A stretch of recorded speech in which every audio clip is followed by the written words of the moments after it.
Chapter 17. From Fiona calls me in the morning. I want to die, she says. All right, do you want me to come over? No, God no, let's meet in town. Okay, an hour at Bridley's. You are a good friend, I know. Presumably things did not go well with Manon. Then I shower and get dressed quickly, making a mental note to do the rest of my Christmas shopping after I see Fiona. There are a couple of messages from Rue, nothing with an apology, just lots of positive, smoothing texts about how we should get lots of date nights in before they go on tour. I'm in such a rush to meet Fiona that I run past the telephone pole and almost miss the familiar face staring right back at me. Miss Pearson, Lorna McKeon, 18-year-old, white, medium build, last seen on the 14th of December wearing blue jeans, white jumper and a yellow puffer jacket. If you have seen her or know of her whereabouts, please contact Kilbeg Valley Police in big blob black print. I stare at the poster for a long time. Tomorrow Lorna will have been missing for 10 days. How was the alarm not raised sooner? This sounds like the person that went lost in the river. Lily, in the first book. It occurs to me then that online classes might even be beneficial to the children. People always talk about boys being radicalized while alone in their bedrooms. But what about girls? Who could be more vulnerable than a friendless girl alone in her bedroom all day? When Lily went missing, the police came to school. The whole city was engaged. The teachers talked to us. But now there is no school. Our remaining teachers are desperately trying to bring us over the finish line, probably while simultaneously looking for new jobs. But even so, Lily was on the news. There were search parties. I take a photo of the missing poster and sent it to our WhatsApp group. Why isn't there a fuss about this? I text. The way there was a fuss about Lily. Because she's 18, Noella messages back. She has a boyfriend. Her parents probably thought that she had run off with him and were waiting for her to come back. She has a point. Plus Lily went missing in the middle of the night. There was a sense of mystery that involved the entire community. I keep an eye out for more Lorna posters on the way into town. I see 3. Lilies had blanked the entire area. There was no one who wasn't talking about it. Girls weren't allowed out at night. One shouldered me into a locker. Because of it, Fiona looks like she hasn't slept. She's sitting at Bridley's, clutching a mug with both hands. I hug her, my hair falling in her tea slightly. She barely notices it. All right, I say, gently sitting down. Tell me everything. So we hung out all evening and I stayed the night. Where? I ask immediately. There's only one bed. Fiona's eyes bulged slightly, a silent cry of I know. Oh shit, I say, dropping my voice to a whisper. There's only one bed. Yeah. So what happened? Fiona tells me what happened between her and Manon. I know Fiona's brain so well that she's seen appears perfectly in mind without even trying to read. Although every angle is coloured with residual embarrassment. We were hanging out for ages, just the two of us. Fi says, just me and Manon, sitting on the living room floor, drinking her dad's wine. I see it. Manon's already striking beauty embroidered with love and dedication of Vi's memory.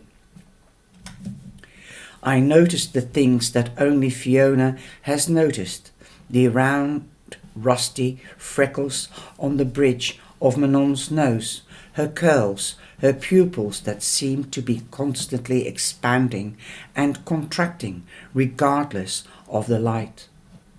They talked about their lives and the things they want for themselves. Manon spoke more than she has ever spoken before, after her family. None of us had ever fully understood Manon's God lineage. We simply marvel at her trickster talents when she deigns to show them to us. After Ninuela left, Manon and her father lived with her grandparents in a big house, an hour outside Paris. She didn't go into detail, Fiona says, but I got the impression of, horses and tennis courts, like her and her dad lived in their own wing. What's their deal then? Where does the money come from? I asked monetarily. Forgetting Fiona's romantic failures, my curiosity taking over. As far as I can make out, Fi says slowly, they are this extraordinary old family and their whole deal is messing shit up for people. Why? Because Fiona furrows her brow, clearly still confused by this. When human beings think they are infallible, when they think they are in control, when they think they are so rich and so powerful that they are gods, things get bad. Okay, I get that. And so trickster gods, or specifically Manon's family, their whole thing is restoring humility and shattering delusions, undermining politicians, making them look stupid. We should have Manon here and now. Screwing people over a little, making them realize they are not in control. That's mad, I say. Wondering if Manon's family was secretly responsible for the British Prime Minister who got stuck on a zip line. I know they take it very seriously, considering it's obviously mad. I sort of get it, though I get how it's important. I pause to consider it all. So Manon just told you all this? Yup, Fiona sighs heavily. It was awesome. It was Aaron in the end who moved things along. He has to wait until everyone goes to bed so he can sleep on the couch. So he started yawning loudly until Fiona eventually took the hint. She began to order a taxi, but it being the weekend before Christmas, the app kept cancelling on her. Just stay the night, Manon had said simply. So I'm freaking out, Fiona explains, jittery and wide-eyed. Like on the one hand, this is literally amazing. On the other hand, like she's older and she's French. What if she actually does like me back and she does want to do stuff and I'm clueless because I've never done anything with a girl before?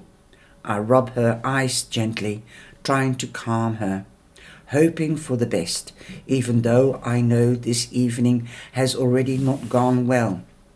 So she gives me some pyjamas and I get changed in the bathroom or whatever she says, her eyes darting around wildly, and we get into bed. And then what?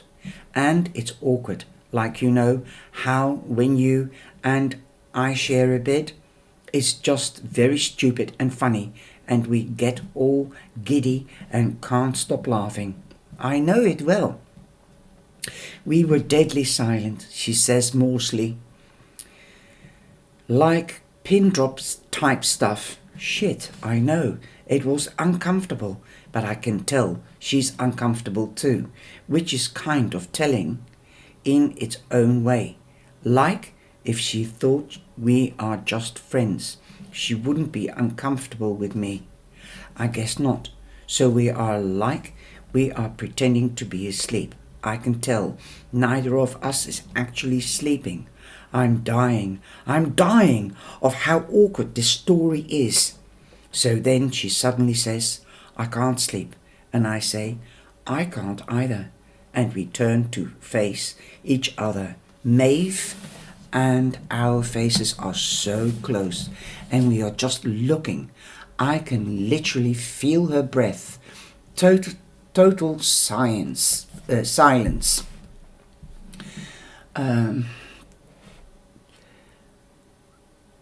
Then she very gently moves a bit of hair out of my face, and her thumb brushes against my cheek. Oh my God! Oh my God! And then Paola shows up. My hands are clasped in front of my mouth, and I can't stop whispering, no, no, no, as if I can undo everything just by saying it.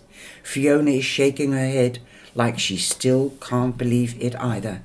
Paola taps on the window, and so I get up and let him in. And Manon hates Paola, right? So I'm super self-conscious, and I just want him to go away. But he won't go away. He keeps futzing around the room, hopping from one bit of furniture to the other, just not getting the hint at all. Oh God, Fiona, no. So I'm just running around the room trying to get my frickin' bird to leave so I can kiss her. And Manon is like, what does he have to say, Fiona? Listen to him. She squeezes her eyes shut as if she's trying to erase the visual from her mind. I don't blame her. So I listen to him, and he knows where the lodge is. He's found it. What? I say it so loud that everyone in Brightleys seems to stop speaking to look at me. Fiona, I say sharply, that's the kind of information you lead with. Fiona has already put her forehead on the table, too depressed to go on. I'm sorry, but I knew if I led with it, it would have to leap into action stations, and I wouldn't have gotten to talk about this. And I need to talk about this, okay?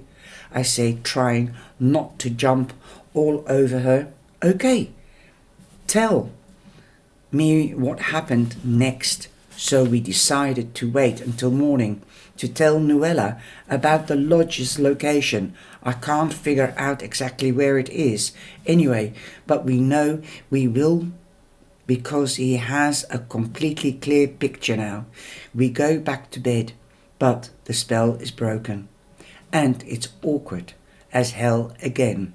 So I'm like, okay, Fiona, you only live once. And I sort of lean in and try to kiss her.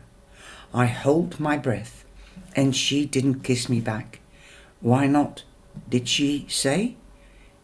It was confusing, she says, shaking her head. She said I was too young and too, she whinges, damaged, she said. She said that? No, not in so many words, but I could tell that was what she meant. Fiona takes a deep breath, so I waited until it was light and then left first thing in the morning. I'm reeling at this story. Oh man, I replied, trying to focus on being sympathetic before I dash into the buried lead to the location of the lodge. I'm so sorry, Fi.